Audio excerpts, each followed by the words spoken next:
je vous propose de voir ensemble la posture du triangle et 3 petites astuces pour s'aligner correctement dans cette posture.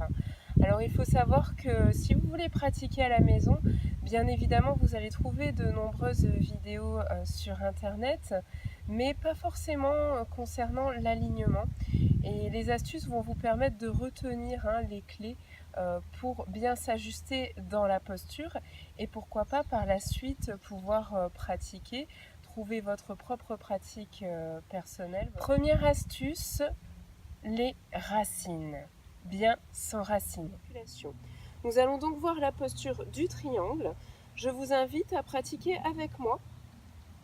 Voilà, vous allez écarter les jambes d'environ 1 mètre. Alors il faut savoir qu'on ne pratique pas seulement à la maison sur du plat, mais on peut aussi pratiquer en extérieur si on considère que les pieds doivent s'enraciner dans le sol. Pour l'instant, on va avoir les pieds parallèles, puis on va ouvrir le pied droit et on va bien aligner le talon droit et le talon gauche. Et on va considérer véritablement qu'on va enraciner ses pieds sous les talons. On peut imaginer vraiment des racines qui partent sous les pieds. Et je vous invite à pousser les orteils, à presser les orteils sur le sol, à bien presser l'extérieur du pied droit et l'extérieur du pied gauche, mais aussi l'intérieur du pied droit. À contracter votre mollet droit. Pour s'enraciner, on va contracter tous les muscles de nos jambes.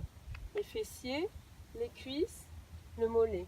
Le fait de contracter le mollet va vous permettre véritablement de protéger ici l'articulation du genou.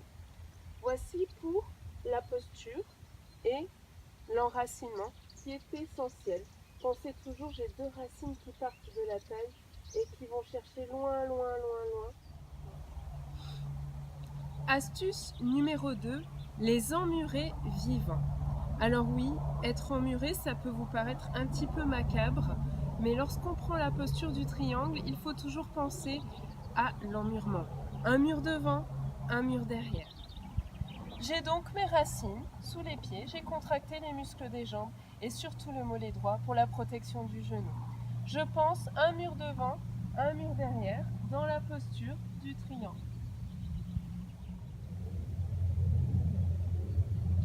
Pensez toujours un mur devant, un mur derrière lorsque vous descendez. On peut être ici parce que certaines personnes ont des petites, ont des syphoses au niveau du dos et si elles descendent, elles vont vite se retrouver comme ça. Donc pensez à cet alignement dans la posture. Astuce numéro 3, l'objet ou la pomme. Souvent dans mes cours de yoga, j'utilise cette image de l'objet à aller chercher loin, haut dans le ciel, pour pouvoir bien pointer finalement le sommet de la pyramide vers le ciel. Donc dans cette posture, j'ai positionné mes racines. Astuce 1, j'ai aligné mon corps avec mes murs, mon mur devant, mon mur derrière. Et je vais maintenant aller chercher cet objet avec la main qui pointe vers le ciel. Et plus je vais aller chercher cet objet, plus je vais sentir d'étirement dans tout le buste du côté droit, notamment au niveau de la hanche, du bassin ici, mais au niveau des muscles intercostaux. Voilà.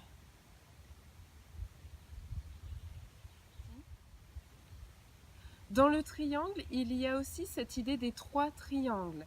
Trikonasana, qui veut dire en sanskrit 3 triangles. Pensez à ces 3 triangles qui doivent être alignés les uns sur les autres quand vous prenez la posture.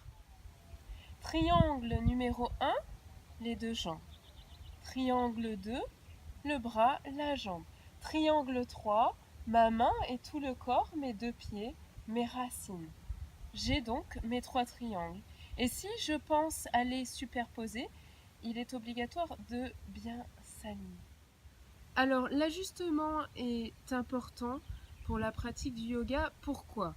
Eh bien tout d'abord pour pouvoir respecter son corps et poser les bonnes contractions musculaires afin de protéger nos articulations qui s'usent avec le temps. Plus on avance dans la vie, plus nos articulations se fragilisent. Mais d'autre part, l'alignement est important pour la bonne circulation des énergies.